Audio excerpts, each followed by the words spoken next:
Hello, everyone, and welcome to Stoked, the ultimate Star Trek online podcast, now with our 60th episode under our belt. That is impressive. My name is Chris. My name is Jeremy. Hey there, J-Man. How are you? Dude, I'm good. Okay, so we don't have a new weekly episode to talk about. That's true. Who the F needs it, man? We've got a ton of stuff. Seriously. Probably the most Klingon content we've ever had in the show.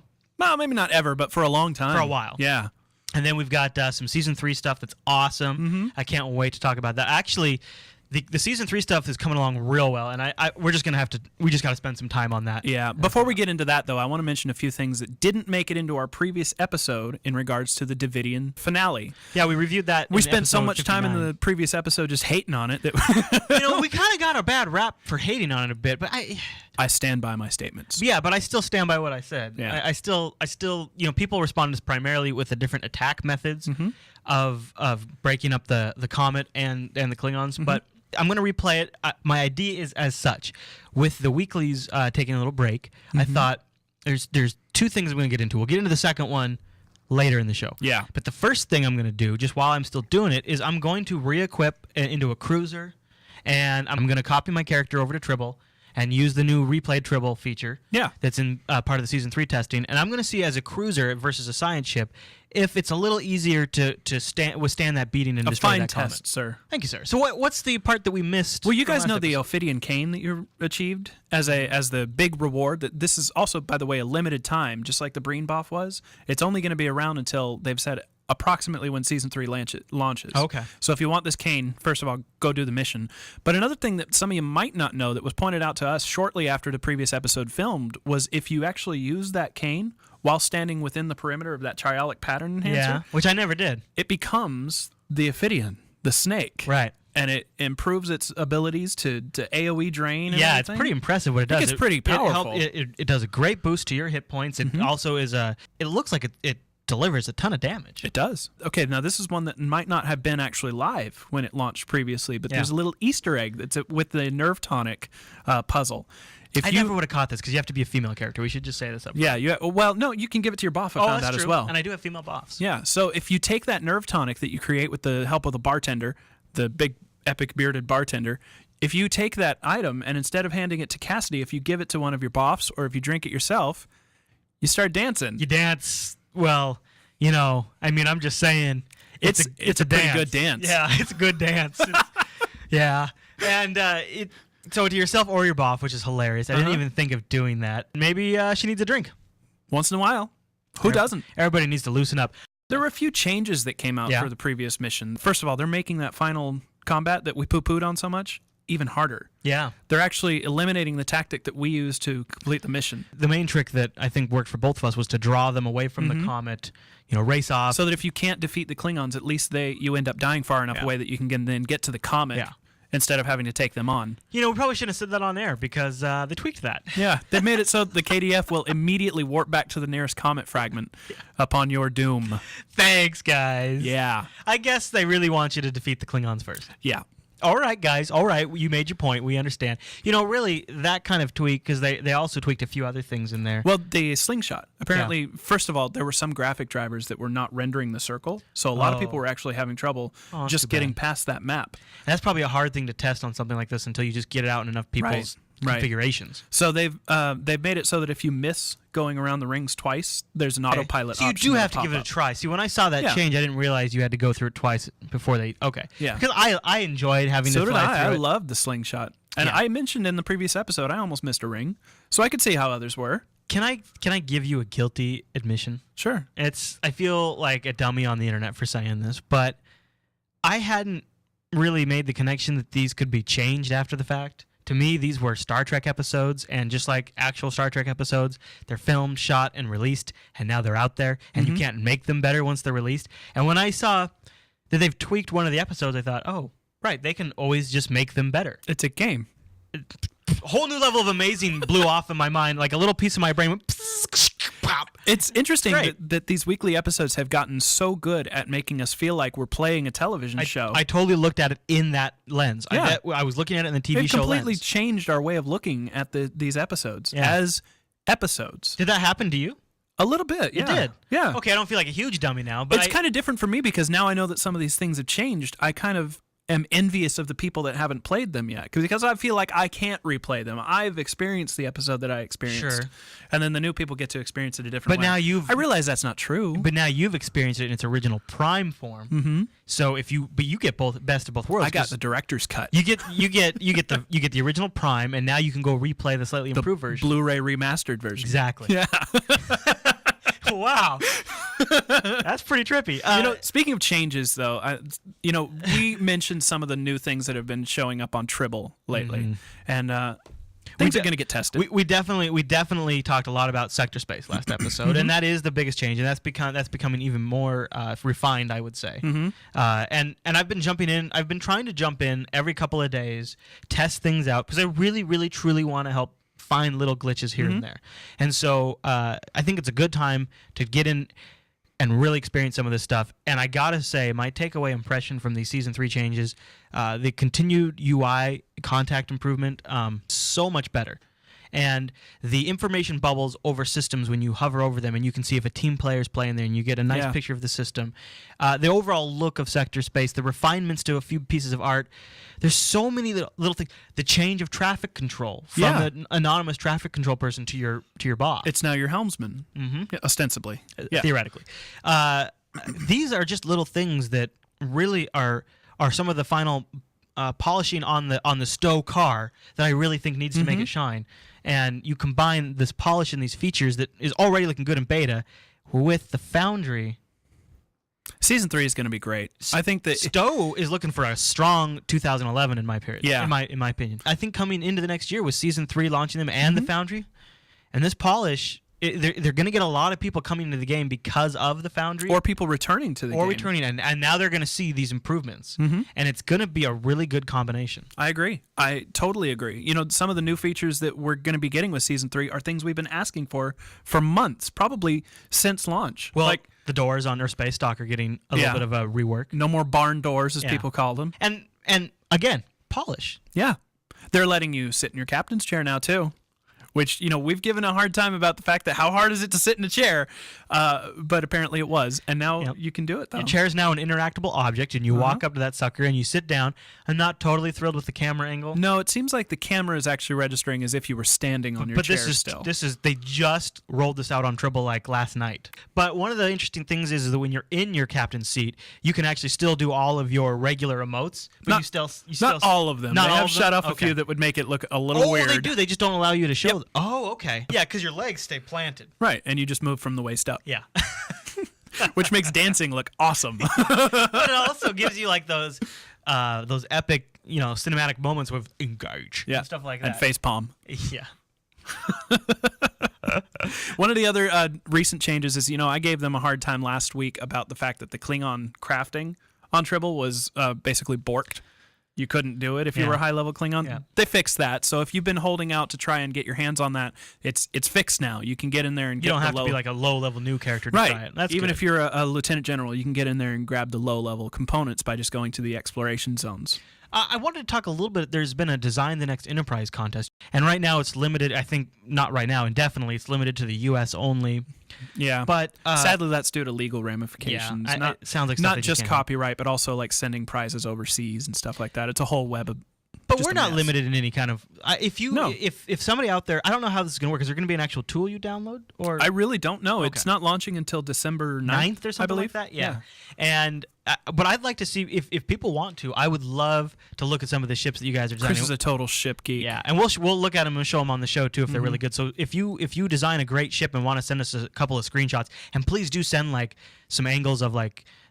All different angles. I really want to be able to look at the ship, and specifically if you're foreign and you can't participate. This is still a way to kind of show what you can make. Yeah, absolutely. We'd love to feature some great ones. So send those over to STOked@jupiterbroadcasting.com, or if you want and you want to show it in public, even if it doesn't make it in the show, you can still make a thread over on JupiterColony.com in the Stoke section, and you can feel free to embed them there. Honestly, I think that's even better because then the other viewers can comment on your stuff. And exactly. And then we could kind of incorporate that feedback into the show as well. So that would be the ideal spot, but not everybody wants to make a forum account. Right. So Stoked at Jupiter Broadcasting. We understand. We do, but Jupiter Colony probably preferred.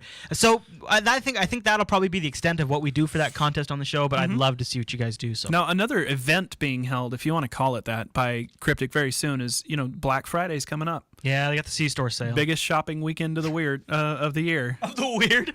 Well, it is weird.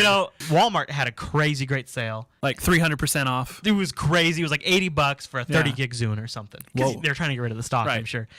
So we showed up at Walmart at 5 a.m. And this is November in Washington, so it was icy out. 5 a.m. and there was already a massive line. And everybody there was going for that Zune. It was a push and shove match to get to that Zune. No way! And we missed it by one. Oh. The person that pushed right in front of us got the last Zune. So, or you Good could news. Go shop in the C-Store. There will be no shortages on the C-Store. Yeah, so you have to get up at 5 a.m. Somebody in the chat room asked what would be my favorite C-Store item. I don't know. I have it's tough for me to recommend C-Store items. I'm sure it's going to be a ship. But the Galaxy, I really like the Galaxy X. My favorite to date is actually the Enterprise outfits. Oh, yeah. Yeah. I mean, they're not going to be included in the sale, just FYI. Anything that came out in November will not be on sale. So older items will be. The in-demand stuff doesn't go on sale. Right. You like how that works? Yeah. That's marketing for you.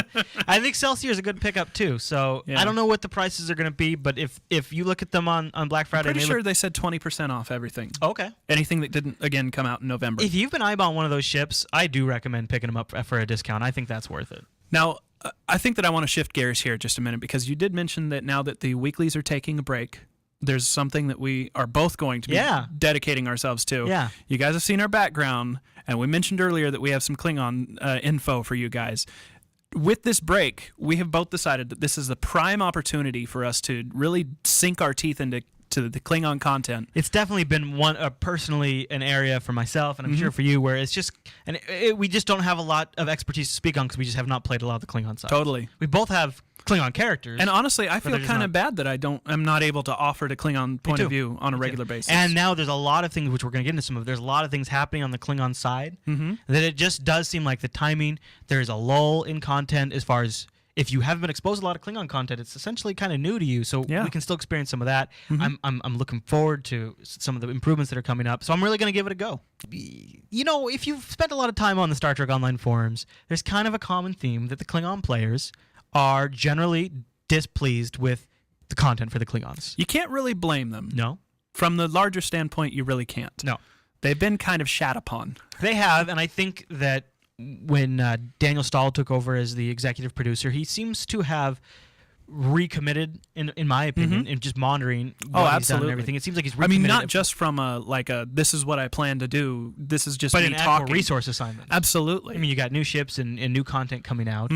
You've been playing some Klingon content on Tribble. Some of the ones that came out quite a while ago, the PvE that are Klingon only. But this is your first time playing through them, right? Yes. And what's your experience? Well, I've only done one of them. I guess it's two of them, but they dovetail together. They bringing down the house, and the house always wins. Yeah. The first ones, first of all, great episode names, very tongue-in-cheek, and that's the kind of Star Trek humor I really enjoy.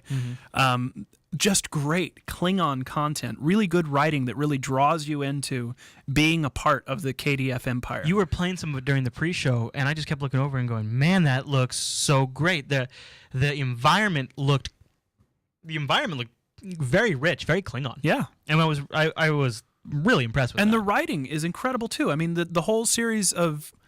I don't get to say this much about Stowe, but the writing really was incredible. Right. It really was rich and deep, and there's only a few problems I had with it. One is that some of the dialogues don't give you enough direction as to where you're supposed to go in the next portion of the mission.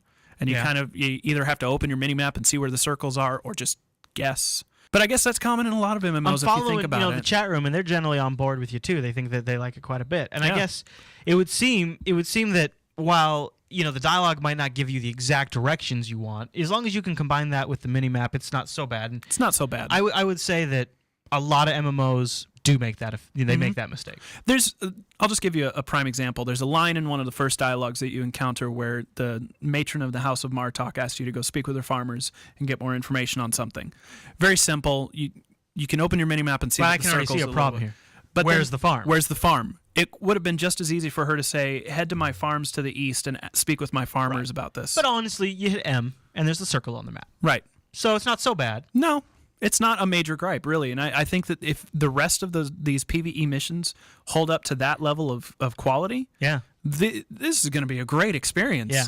The That's what only I'm problem hoping. is that they're so spread out that I won't be able to just experience them back to back to back. So this whole undertone of on the forums of feeling like there's not enough content or enough attention or enough polish on the Klingon side sort of bubbled up to the surface, and It circled around the veteran rewards.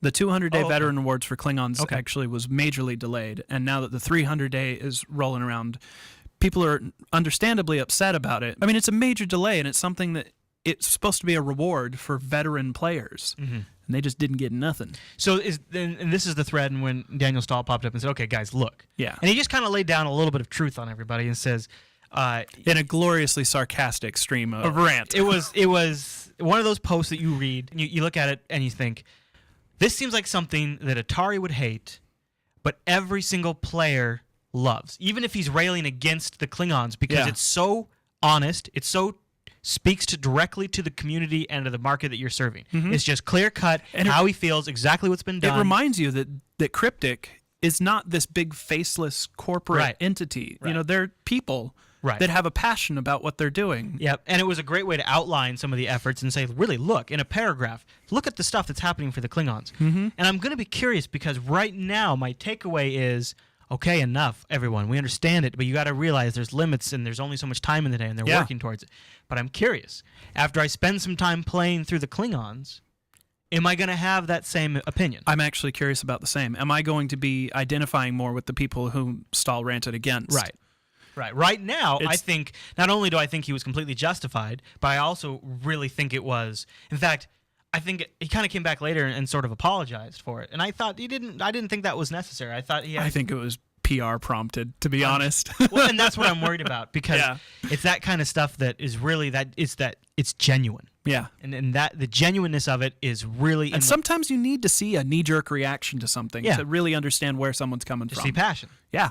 So we'll see. I'm gonna specifically try to look back at this whole thing as from more of a Klingon standpoint after I played for a little while. There's slightly better news on the forums come out, though. Yeah. Stormshade actually laid down a few incredible, I mean, some of them are just common sense, but PvP tips for KDF. Great post to be coming from a community leader like Stormshade. It's just so many people rant about the fact that the PvP is either imbalanced one way or the other, and it basically comes down to a lack of understanding about certain mechanics. And Stormshade just laid it out and said, look, just don't play like this. Because if you play like this, it feels great. Yeah, and that is like sort of the magic sauce to the game is there's play styles, and games are designed to be played in a way. You know, just like you don't win football by playing with a bat. You don't? No. Oh, that's golf, right? Right. You win golf by playing with a bat, and so you just sometimes need somebody to come and say, "Hey guys, look, this game is played in this way." Yeah. I think it's not bad, and I actually have not read that, but I will be reading. It's a great series of tips. There you go. Especially if you're having any issues in PvP as a KDF. Oh, now I want to, before I forget, mention that next week will be the next weekend will be the Thanksgiving weekend, the holidays, and at the moment we are going to be released. This episode will come out on Tuesday. After that, we're taking a week off for the holidays, and then we'll be back with our holiday buying guide episode. Yeah, kind of a gift-giving guide for the Star Trek fan in your life. Or if you yourself probably are the Star Trek fan in your life, this is a list of what to give to all your friends. Hand me that thing. I just got to talk about it. So okay, a little teaser here. I got this book a couple of weeks ago now, and it is a fantastic book. And I'm going to make a specific call out to this book in that, because if you're a Star Trek ship geek, this book is amazing. We've got a whole list of Star Trek I'm not a ship gifts. geek, and I like that book. Well, you got to. Yeah. It's amazing. We've got a whole list of Star Trek geek gifts that we're going to cover for either yourself or the geek in your life that likes Star Trek. Yeah. Or, I mean, I assume they're a geek. I don't know. For all I know, maybe they're not. Anything else you want to cover on the top of the show? No. All right, J-Man. Let's get into the community feedback.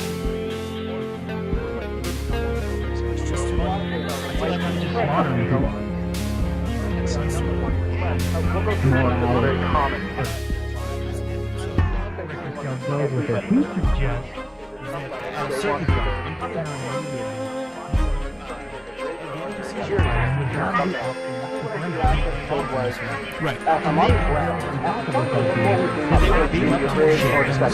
Yeah, I think that's important.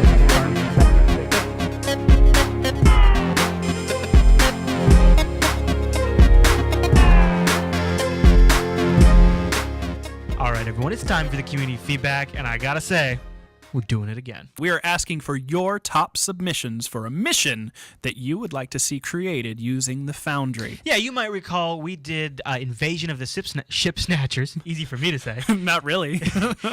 Invasion of the Ship Snatchers. Wah, wah. Man, we're not going to do that one because it's too hard for Chris to say. No, actually, what happened was we realized going through it involves a changeling who wants to steal a Cardassian ship, right? Well, he's hiding on a Cardassian ship and lures you there so that he can steal your fed ship. You can steal. Oh, I got you. Oh, that's right. Yeah, he's after the slipstream technology. Right. And the problem is, can't quite make that in what the initial shipping version of the Foundry is going to be. So we thought, let's relaunch. Well, we're gonna save that one because we're gonna do it. Oh yeah. And let's relaunch this competition, but it's not really a competition. But send us in your best. It is. We just episode. don't want to call it that. Yeah, I know. Send in your best episode ideas that we can make in the Foundry. Maybe something that sort of follows the laws of the Foundry as we now know them, whatever those might be, I suppose. And send them in to us. You just have to give us a story description and maybe some mechanic ideas, and then we will convert that into an epic mission trailer. Yeah. And then, once the Foundry launches, you will have the full resources of Jupiter Force behind creating that. Yeah. If you want our assistance. You might want to make it yourself. Maybe. So send those over to STOked@jupiterbroadcasting.com. And then after we get a few of them in, we're going to review the best ones that we think are well fitted to go on the air, and then we'll put them up for a vote in that will be able to vote for. Yep, and then whichever one wins will be featured with a trailer on an upcoming episode of Stoked. You know what? I'm actually going to throw a story idea out right now. All right, do it. Just to kind of maybe get your brain juices flowing to think about some of the things that could be done. Now, I don't honestly know if this can be done in the Foundry, but I'm planning to create possibly even a mission story arc. Oh, that spans several missions. I love that. In regards to an alien bacteria that has never encountered sentient life before, humanoid life forms. On the first contact made with humanoid life forms, they suddenly realize that these bacteria can infect neural pathways and, in fact, take over the host and become, in a sense, a new life form by the bacteria taking on sentient because properties. They combine. Yeah. Oh, interesting. But it means the death of the host. So do they go bad? Maybe. I haven't decided yet. But the cool thing about this, though, the first mission can be a zombie mission. Love it. It's a great excuse for a zombie mission. So if I can figure out a way to put some of the Borg activities on Starfleet NPCs or something like that, so they kind of shamble around.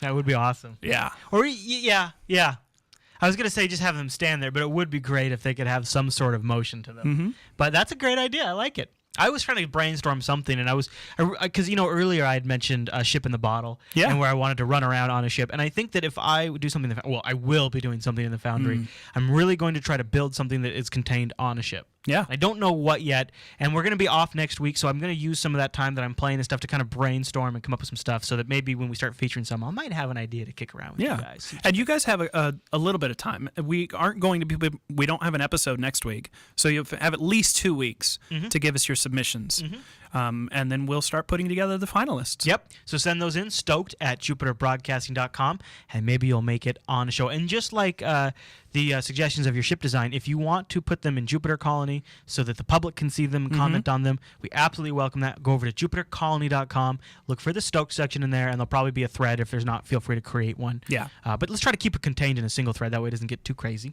Of course. All right.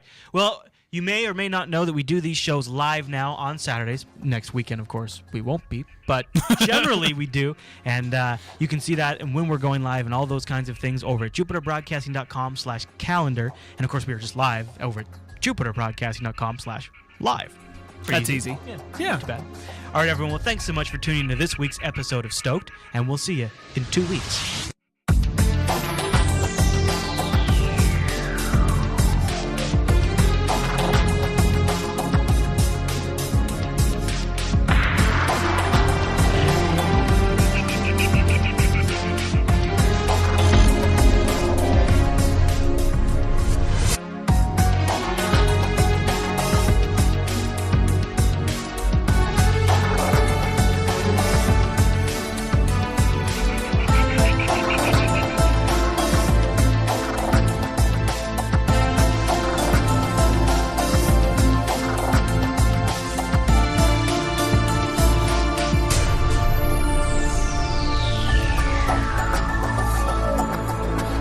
Oh, those are sandwiches. We're recording, but we're not doing the show. We're with sandwiches. Yeah, she got I know, home with there's nothing sandwiches. better than a woman with sandwiches. That's true. I have a chicken strip sandwich too. I changed it up today for the Whoa. first time. I know. Yeah, I went with just ham Whoa. instead of ham and turkey. Sandwich combined. It's not just a shtick. We kind of have a pre-show ritual now of sandwiches and all that kind of stuff. It's one of our better ones. 60th episode. Yeah. Remember when we figured it would never take off? No. No? You don't remember that? No. Figure what? The show or Stowe? Stoked.